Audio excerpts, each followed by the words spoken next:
السلام علیکم ورحمۃ اللہ وبرکاتہ۔ مسجد اقصی اس سرزمین پر ایک نہایت قدیم نماز گاہ ہے جس کی تعمیر راج کول کے مطابق سب سے پہلے آدم علیہ السلام نے رکھی تھی۔ آدم علیہ السلام نے سب سے پہلے بیت اللہ کو تعمیر کیا، تقریباً اس کے 40 سال بعد دوسرے اللہ تعالیٰ کے گھر یعنی بیت المقدس کی تعمیر کی۔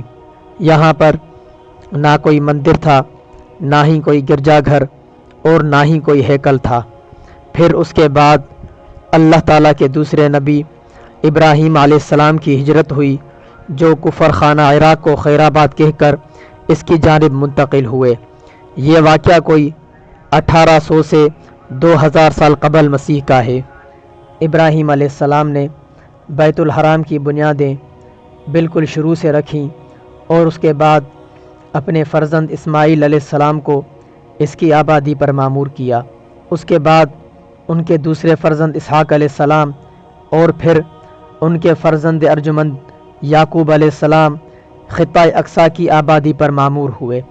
پھر سلیمان علیہ السلام کے ہاتھوں کوئی 1000 سال قبل مسیح مسجد اقصی کی تعمیر نو دوبارہ ہوئی۔ پھر اس کے بعد عمر بن خطاب رضی اللہ تعالیٰ عنہ کے ہاتھوں فتح اسلامی کے بعد، جو کہ سن 15 ہجری کا واقعہ ہے، جامع قبلی کی تعمیر ہوئی، جو کہ مسجد اقصی کا ایک نہایت اہم حصہ ہے۔